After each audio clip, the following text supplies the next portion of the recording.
പിന്നെ ആകെ ഈ മുസ്ലിയാക്കന്മാര് അള്ളയല്ലാത്തവരെ വിളിച്ച് തേടാൻ, പുത്തമ്പള്ളി വലിയനെയോ അല്ലെങ്കിൽ ആരെ വിളിച്ച് തേടാനും ഞങ്ങളെടുത്ത് തെളിവുണ്ട് എന്ന് പറഞ്ഞിട്ട് അവര് കൊണ്ടുവരും ഒരു ദുർബല ഹദീസ്. യാ ഇബാദല്ലാഹ് ഈനൂനി, അല്ലാഹുവിന്റെ അടിമകളെ നിങ്ങൾ എന്നെ സഹായിക്കണേ. ദുർബലമായ ഹദീസാണ്. അതിലെ വർത്താനം മുജാഹിദീങ്ങൾ അവിടെ തന്നെ നിർത്തും. ദുർബലമായ ഒരു സംഗതിയെ പറ്റി നമുക്ക് എന്താ ചർച്ചയുള്ളത്? പിന്നെന്ത് ചർച്ചയുള്ളത്? ഈ ദുർബല ഹദീസിനെ പറ്റി പിന്നെന്ത് ചർച്ചയാണ്? ഇനി ഇത് ചർച്ച ചെയ്യാൻ സൗദിയിലേക്ക് പോണോ? ഇത് ചർച്ച ചെയ്യാൻ ഗൾഫ് പണ്ഡിതന്മാരുടെ അടുക്കലേക്ക് പോണോ? ഇത് ചർച്ച ചെയ്യാൻ വേണ്ടിയിട്ട് മറ്റേതെങ്കിലും ഒരു മനുഷ്യന്റെ അടുക്കലേക്ക് പോണോ? നിങ്ങൾ ആലോചിച്ച് നോക്കൂ, പിന്നെന്ത് ചർച്ചയുള്ളത്? ഹദീസ് തന്നെ ദുർബലല്ലേ? പിന്നെ മുജാഹിദിനെ സംബന്ധിച്ചിടത്തോളം ചർച്ചയുണ്ടോ? ചർച്ചയില്ല. മുജാഹിദികൾക്ക് ചർച്ചയില്ല.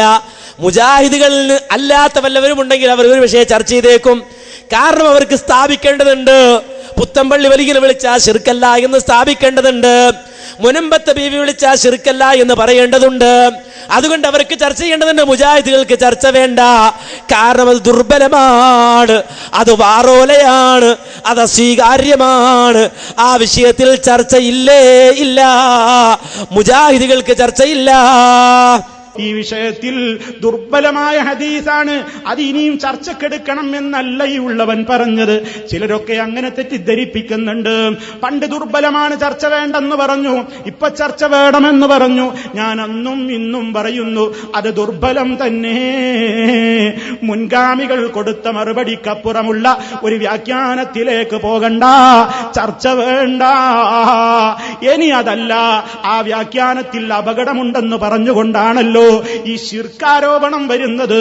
അപ്പൊ ഒരു കൂട്ടരുടെ പേരിൽ ശിർക്കാരോപിക്കുമ്പോൾ മറുപക്ഷവും അടങ്ങി നിൽക്കുന്നില്ല, ഞങ്ങളിൽ ശിർക്കില്ല എന്നും പറയേണ്ടി വരുന്നു.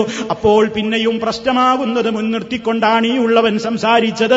എങ്കിൽ ഇതിനെപ്പറ്റി ശിർക്കാണോ അല്ലേ എന്ന വിഷയത്തിൽ, ശിർക്കുണ്ടോ ഇല്ലേ എന്ന കാര്യത്തിലുള്ള ചർച്ച, അതേ നമുക്കിടയിൽ അത് തീരാതെ മുന്നോട്ട് പോവുകയാണെങ്കിൽ നമ്മൾ പലതിലും ആസ്പദിക്കാറുള്ള ഗൾഫ് രാജ്യങ്ങളിലുള്ള ആലിമീങ്ങൾ കണ്ടുകൂടെ, ഒന്ന് ചർച്ച ചെയ്തുകൂടെ? ഇതാണ് ഈ ഉള്ളവൻ ചോദിച്ചത്. ഇതാണ് ഈ ഉള്ളവൻ ചോദിച്ചത്. ഇപ്പോഴും അതാണ് ആവർത്തിക്കാനുള്ളത്. അപ്പൊ സഹോദരന്മാരെ, ആ നിലക്ക് തെറ്റിദ്ധാരണകൾ നമ്മൾ മാറ്റിയിട്ട് എന്ത് വേണം നാം തെറ്റിദ്ധാരണകളിൽ അകപ്പെടാതെ ശിർക്കിനെതിരെയുള്ള നമ്മുടെ പോരാട്ടം, ഇപ്പോഴും അതാ എനിക്ക് പറയാനുള്ളത്. ശിർക്കിനെതിരെയുള്ള നമ്മുടെ പോരാട്ടം, ബിദ്അത്തുകൾക്കെതിരെയുള്ള നമ്മുടെ പോരാട്ടം ഭിന്ന സ്വരങ്ങളില്ലാതെ നാം മുന്നേറിക്കൊണ്ടിരിക്കണം. നിങ്ങൾ 3 ദിവസമായിട്ട് ഇവിടെ പങ്കെടുക്കുന്ന ആരെങ്കിലും ജിന്നിനോട് പ്രാർത്ഥിച്ചിട്ടുണ്ടോ എന്ന് പറഞ്ഞേ. നിങ്ങൾക്ക് പ്രതികരണമില്ലേ? ഉണ്ടോ? ഇവിടുന്ന് പറഞ്ഞോ ആരെങ്കിലും നിങ്ങളൊരു ജിന്നോട് പ്രാർത്ഥിക്കണം? പറഞ്ഞോ? ഇല്ല. അപ്പൊ പിന്നെ ആ പറഞ്ഞ ആളോട് നിങ്ങളാ പറയേണ്ടിയിരുന്നത്. ഞങ്ങളിതിന് പങ്കെടുക്കുന്ന ആളുകളാണ്, ഞങ്ങളോടാണ് നിങ്ങൾ ഇത് പറയുന്നത് എന്ന് നിങ്ങളായിരുന്നു അങ്ങോട്ട് ചോദിക്കേണ്ടിയിരുന്നത്. അപ്പോ വളരെ വ്യക്തമായി ഒരു കളവ് പ്രചരിപ്പിക്കുന്ന ആളുകളെ സംബന്ധിച്ചിടത്തോളം പിന്നെ അവർ മുജാഹിദ് പ്രസ്ഥാനത്തിൽ ഉണ്ടാകാൻ പാടുണ്ടോ? ഉണ്ടോ? അപ്പൊ പിന്നെ എന്തിനാ പിളർന്നതെന്ന് ചോദിക്കാൻ പാടുണ്ടോ? ഇല്ല. അപ്പൊ ഇത് വളരെ ലളിതമായ ഒരു സത്യ. ഇത്രയും വ്യക്തമായി MSMന്റെ ഓരോ കുട്ടിയും അനുഭവിച്ചറിയുന്ന ഈ കാര്യം, ആ കാര്യത്തിന്റെ പേരിൽ പോലും ഈ രൂപത്തിൽ പ്രതികരിക്കുന്ന ആളുകളെ സംബന്ധിച്ചിടത്തോളം അവർ പിന്നെ ഒരു സത്യപ്രസ്ഥാനത്തിൽ ഉണ്ടാകാൻ പാടില്ല എന്നത് പ്രകൃതിയുടെ നിയമമാണ്. പ്രകൃതിയുടെ നിയമമാണ്. അഴുക്ക് നീങ്ങണം എന്നതാണ്, ചെളി പോകണം എന്നതാ.